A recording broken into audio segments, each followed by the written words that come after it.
Hey, you guys, welcome to episode 1 Sports Radar Show. I am your host, Coach Sheppard. This is my new podcast. I'm excited to give parents, players, advice, inside information on preparation and training. Also, too, talk about high school and college basketball, different news that's going on, whether it's from the NBA, college, high school, my thoughts, my point of views. Parents, check out my scouting service. If you think your kids have what it takes to play college basketball, um, check out check that out. Also, too, if you guys are in the California location, I do offer private basketball lessons. Go to my videos. To the kids that I'm training, gives you an idea of the type of workouts that I do with kids.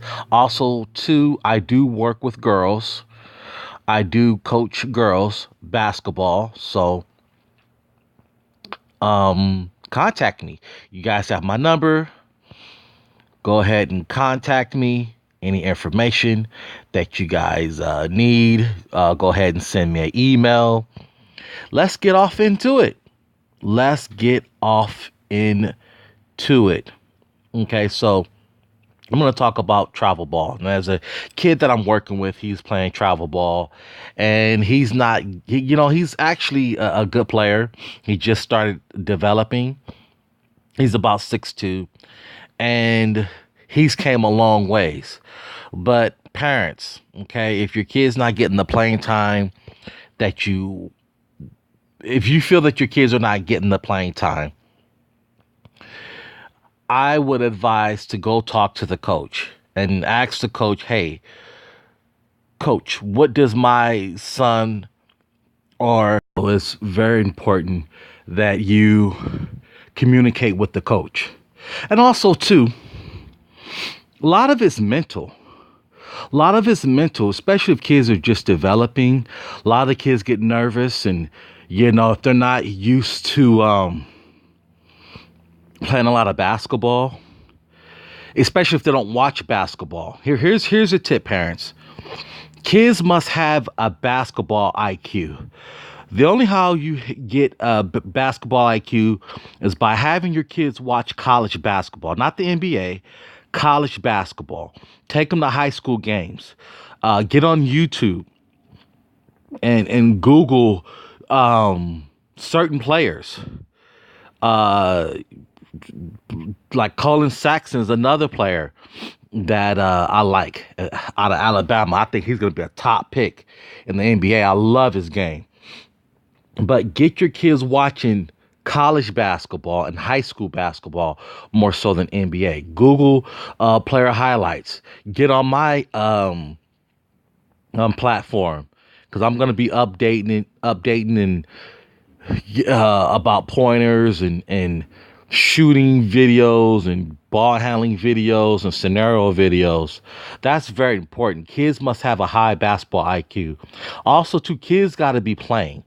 If a kid's not playing, he's not going to develop. So when I have my teams, I try to make it to where everybody's going to get equal amount of playing time, because it's about development.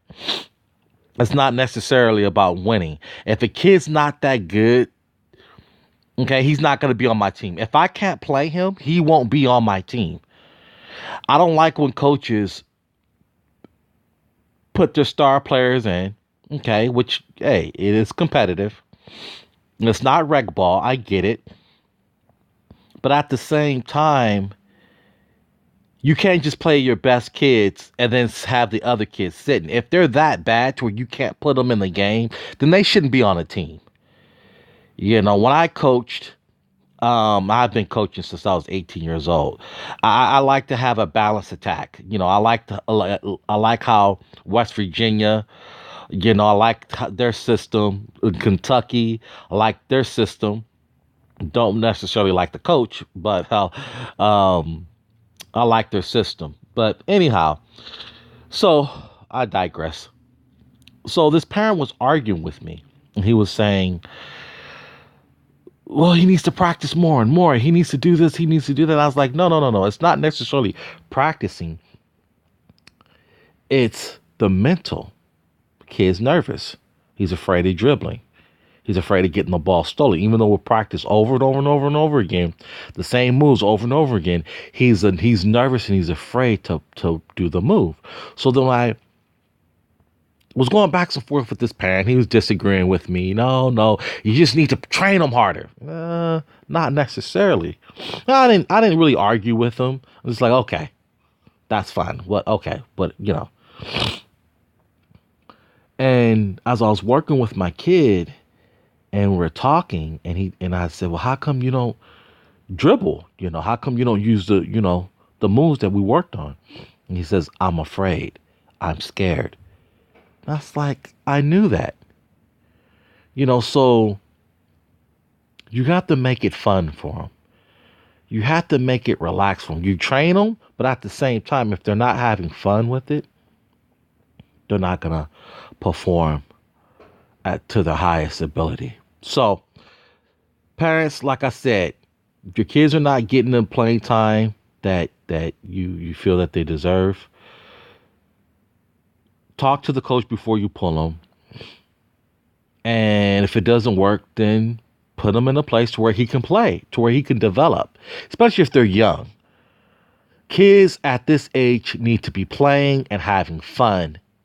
Playing and having fun. So that's enough of that segment. What do you guys think about the LeVar Ball? He's interesting. I just looked online. Kid had 40 points, 41 points. I'm gonna do a video on that. And what it looked like a good adult league. And so 41 points. Kid can play. Kid's good. The kid has game. But I don't know if he's ready to take that leap to the NBA. I think it was a bad move. I think they should have went to UCLA. The son, I think he should have finished out his high school year, his senior year, so he can make the McDowell All-American, so he can go to UCLA or any one of those top schools and be a top pick and make millions. I don't know. I don't think that was a good move. Having his kids play overseas. Like I said, he needs to be on the college campus. But hey, that's my opinion. My opinion means absolutely nothing. He must be doing something right. He got his son to the NBA. Oh, by the way, I am a Laker fan. Yes, Lakers are not having a good season. I just think they're young. I think they're a young team, fun team to watch. I like Kuzma's game. He's a good player. I think he looks pretty good. But I like Donovan Mitchell too. Donovan Mitchell's pretty good. I think he's gonna win. I think Donovan Mitchell's gonna win the Rookie of the Year, guys. I think he's gonna win the Rookie of the Year. Okay, guys, I'm rambling. This is episode 1, Sports Radar. Thank you guys for listening. Thank you guys for tuning in. This is Coach Sheppard. Stay blessed. You guys have a good day.